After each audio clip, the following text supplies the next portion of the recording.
E aí, pessoal do oitavo C, tudo bem? Seja bem-vindo a mais uma aula de geografia aqui no meu canal, que a gente está aprendendo tudo à distância mesmo, né?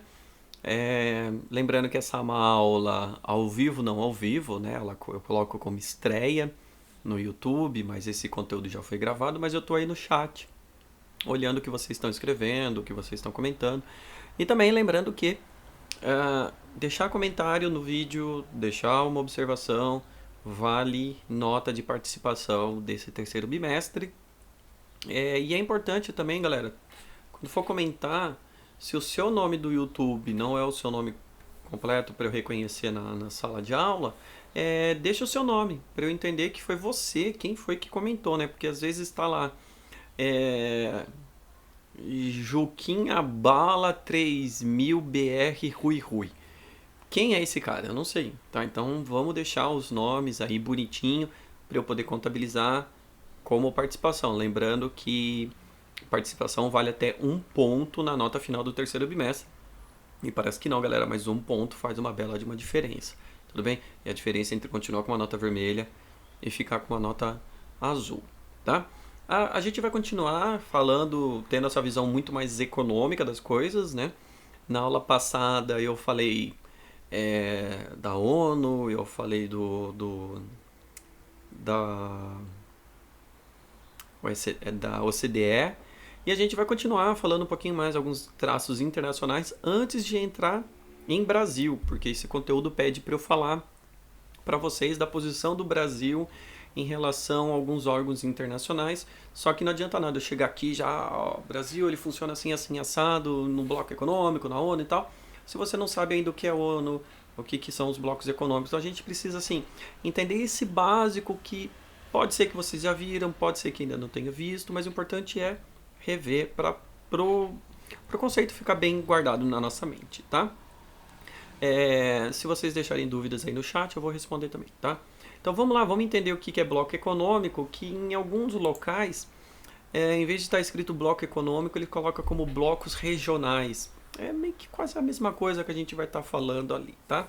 Então vamos lá, primeiro de tudo, vamos entender o que é um bloco econômico, tá? Então, bloco econômico é um grupo de países que se unem para integrar e fortalecer as suas economias entre si e perante o resto do mundo, tudo bem?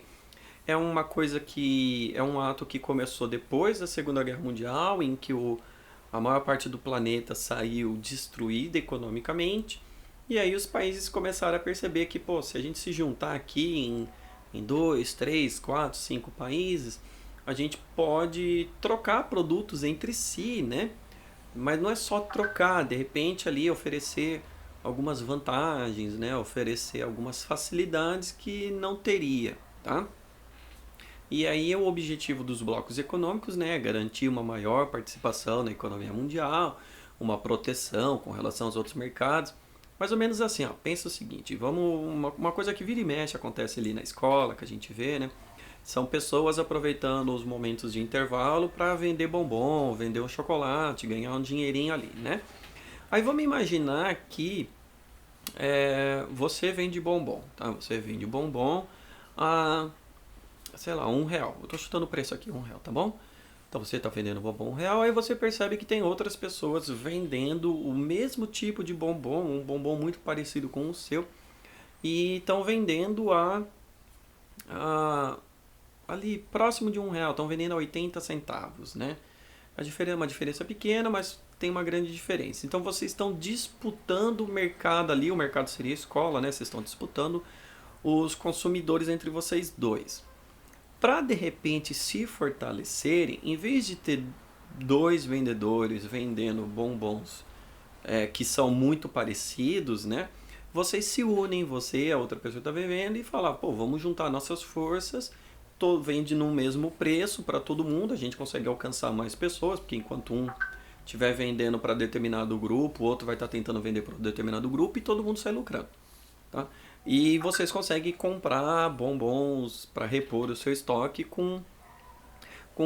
de forma mais barata, né? Porque vocês um está comprando em maior quantidade e vão ser em duas pessoas, dá para negociar, né, esses valores. O bloco econômico é basicamente isso, então é os países se unindo para fazer troca de produtos mais barato. Pô, o Brasil tem um produto que a Argentina vende muito bem e a Argentina precisa de produtos que o Brasil vende bastante e Uruguai, Paraguai então se unem e fazem alguns acordos econômicos ali para fortalecer a economia entre eles. É isso, tá? E aí, então, para entender como o bloco econômico funciona, que não é só união, não é bagunça, né? Tem uma organização. Os blocos econômicos eles são organizados de 4 formas, tá? Então são regrinhas que eles seguem.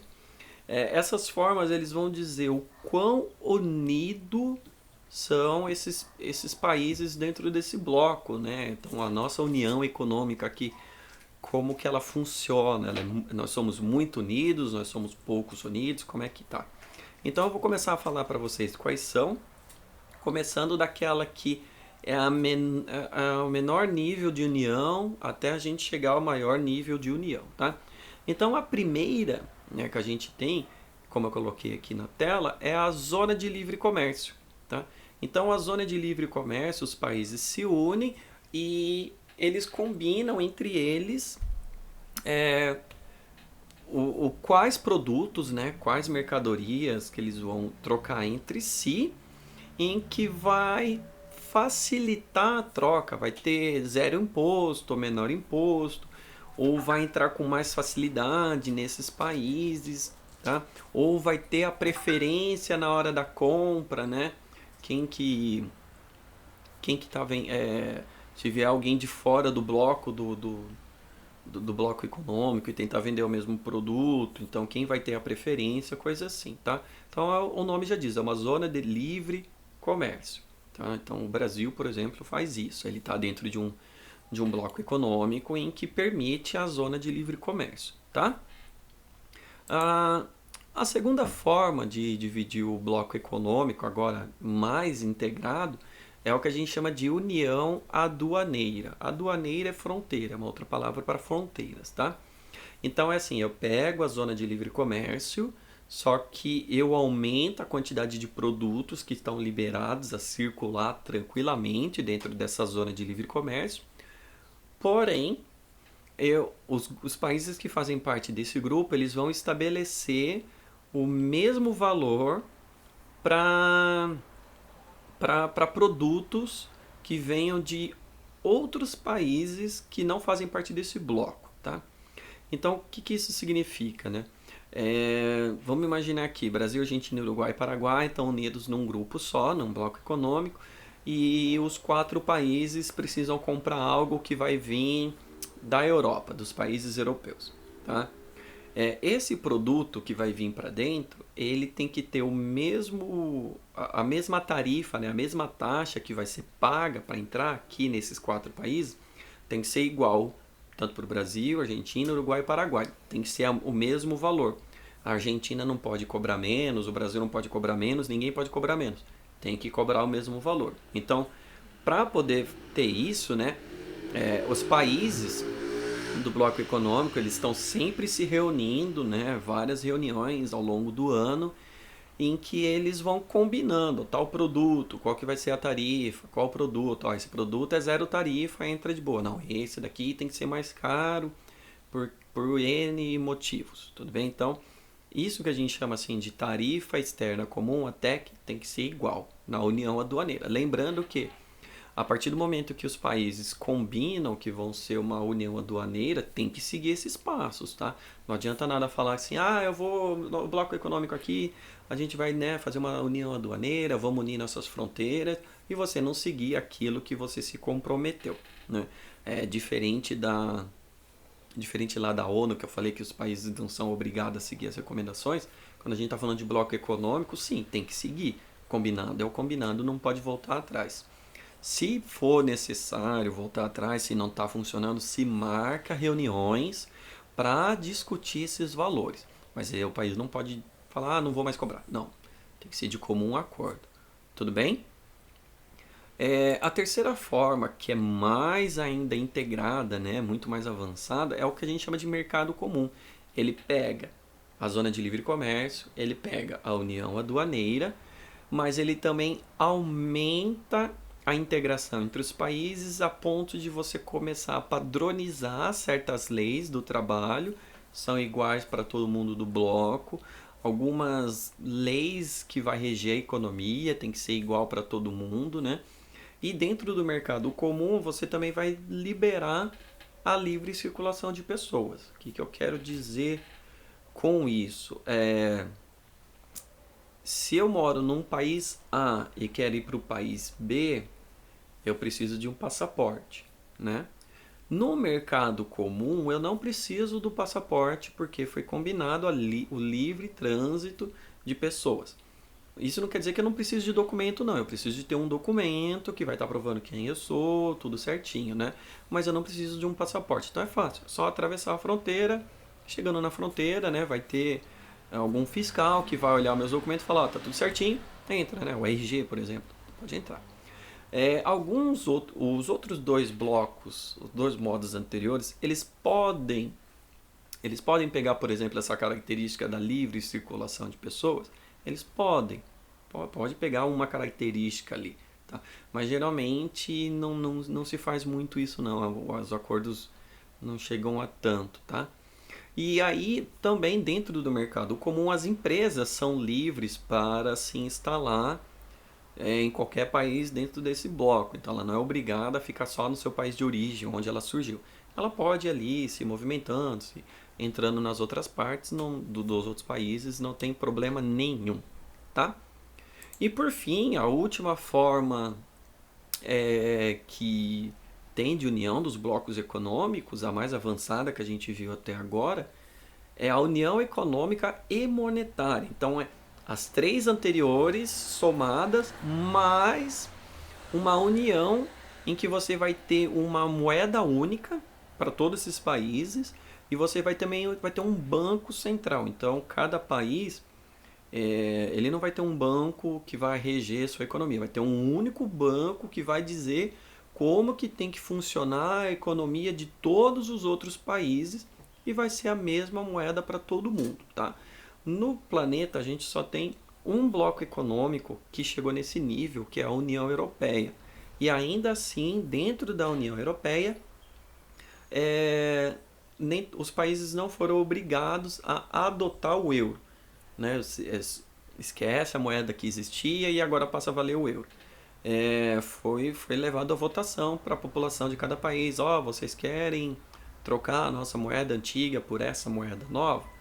E aí os países que aceitaram, muda-se a moeda. Aqueles que não aceitaram, continua valendo a moeda ainda. Porém, em alguns casos também se aceita o euro. Então fica duas moedas circulando ali no país.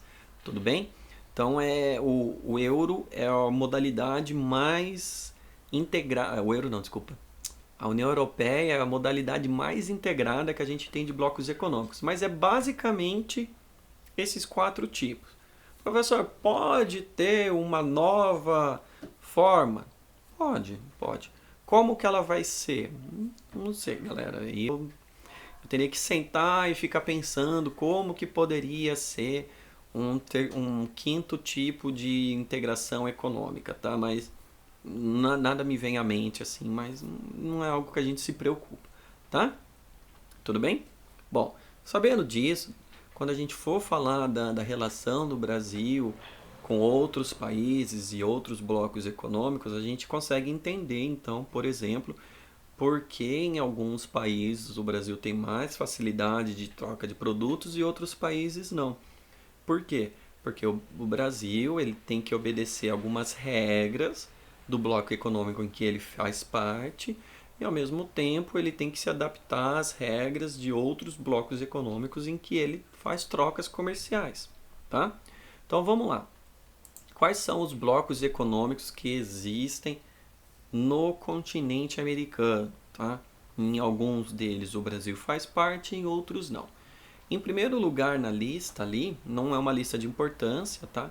Mas eu coloquei o Mercosul, que é uma abreviação para Mercado Comum do Sul, em que o Brasil foi um dos criadores, tá? Então é Argentina, Brasil, Uruguai, Paraguai e Venezuela. E aí a ideia inicial, né, do Mercosul é como se fosse a União Europeia da América do Sul, tá? Em que os países seriam altamente integrados economicamente, na troca de produtos e na livre circulação de pessoas. Na prática, a gente vem percebendo que não está sendo assim, que é um bloco politicamente bem complicado, né? Os países ali.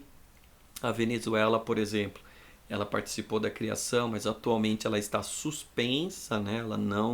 Ela meio que faz parte, mas não pode participar das reuniões. Alguns benefícios ela não consegue por motivos políticos.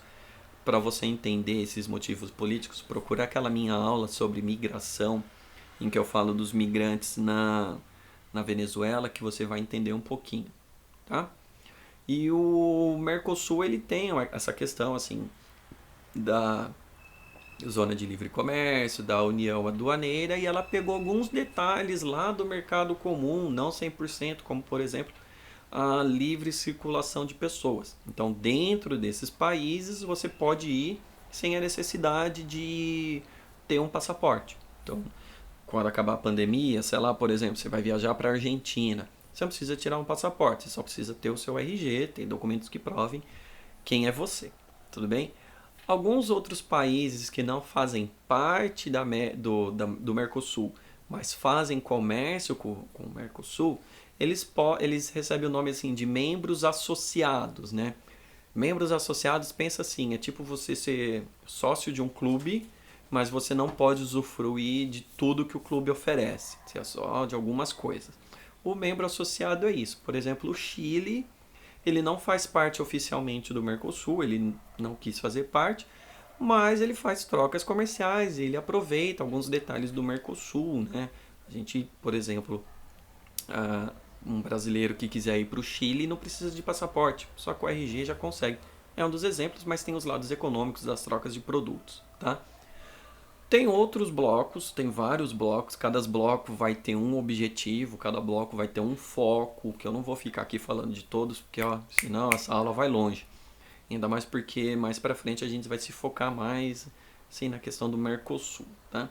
Mas a gente tem também a Organização dos Estados Americanos, que é a OEA, que é basicamente todos os países do continente americano, né? Todos os países independentes fazem parte, são 35 países, tá? Então tá todo mundo lá.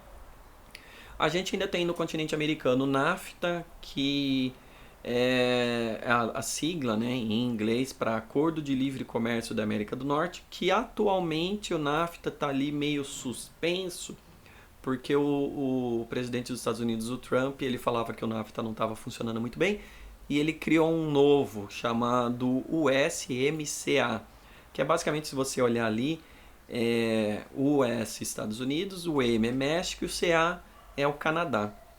São os mesmos países, um outro nome, tá?